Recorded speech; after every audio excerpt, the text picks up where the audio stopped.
दिनै बिपिएफनि जानानै आङो जोंनि आफादगिरि हाग्रामा महिलारि आरो गोबां सेनियर दैदेनगिरि आब' प्रमिलामोन गासैखौबो लानानै आं नमिनेसन आङो फाइल खालामबाय आरो दा नुनो मोनदों जोंनि बिपिएफ दोलोनि देरहानाया 100% निश्चित जाबाय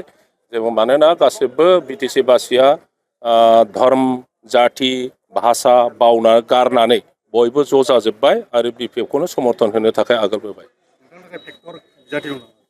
जेबो बिदि फेक्टर गैया बिटिसिआव अन्तत बिटिसिआव क'क्राझार समस्ति आरो दरं अदालगुरि समस्ति बे मोननैयावबो खुनु पार्टिया फेक्टर नङा जोंनि थाखाय बिपिएफआनो देरहायो।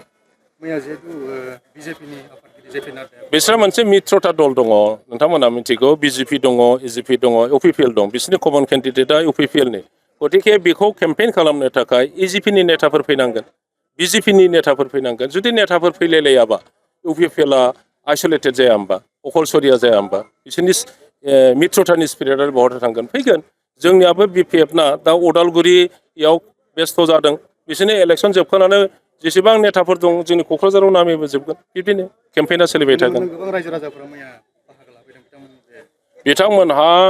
30,000 जागोन 20,000 जागोन होननानै मोनसे स्टेज बानायलायनानै खालामदोंमोन जोंबो मिथिदों आंनि न' सेरावनो खिन्थु बेसेबां जादों नोंथांमोना रिपर्टारानो नुगासिनो दङ। दिनै बिपिएफआ बेबायदि मिटिंबो खालायाखै जोङो साइनासालिबो लुवाखै जेबो खालायाखै स्पन्टेनियासलि जोंनि रायजो राजाफ्रा ओरैबायदि फैदों दा 20,000नि बारा जमा जादों नोंथांमोना समग्र टाउनाव जि मानसिफोर रेलियाव नुदों बेखौ नायब्लानो सानब्लानो नोंथांमोना नुगोन। बेसेबां भटनि फारागथियाव गांसे गांनैजों जोङो देरहागोन बे नङा बिपिएफआ बिराद बुरजा 12 भट लानानै देरहागोन। बे नब सर'नि खोथाया गैला बेनि मा होनना बुङो बेखौ सार्टिफिकेटआ जे भुवामोन बेखौ कर्टआ प्रथमावनो बुंखादोंमोन आरो बेखौ लानानै स्टेट गभर्नमेन्टआबो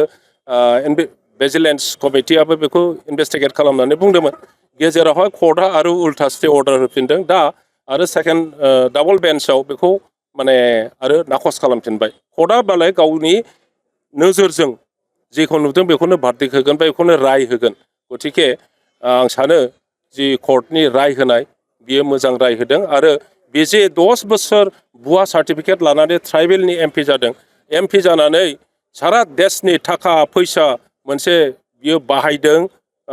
बेबहार खालामदों बेखौ भारत सरकारा आयेन गथ' भाबै बिथांखौ दन्द खालामनानै बे जेसेबां थाखा फैसा सुबिदाफोर लादों बेखौ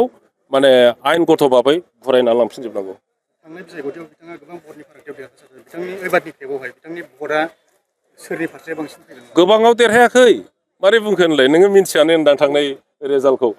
मोनसे पलिं स्टेसनाव पलिं बुथआव मात्र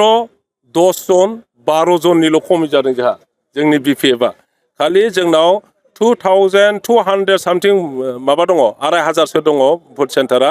बेवहाय बेनि भटआ 36,000ल' बारा नोङो बेखौ रानब्लानो आन्दाज मोनगोन 6,000ल' बारा बेखौ नोङो 20,000ल' बारा मोनदों बियो 20,000खौ 2,500 जोंनो भाग खालाम होमब्लानो बेखौ दिहुननो हागोन। बिथाङा गैला बिथांनि जेबो गैया बे भटआ गासिबो बिपिएफआव फैजोबगोन अपसना बिपिएफ।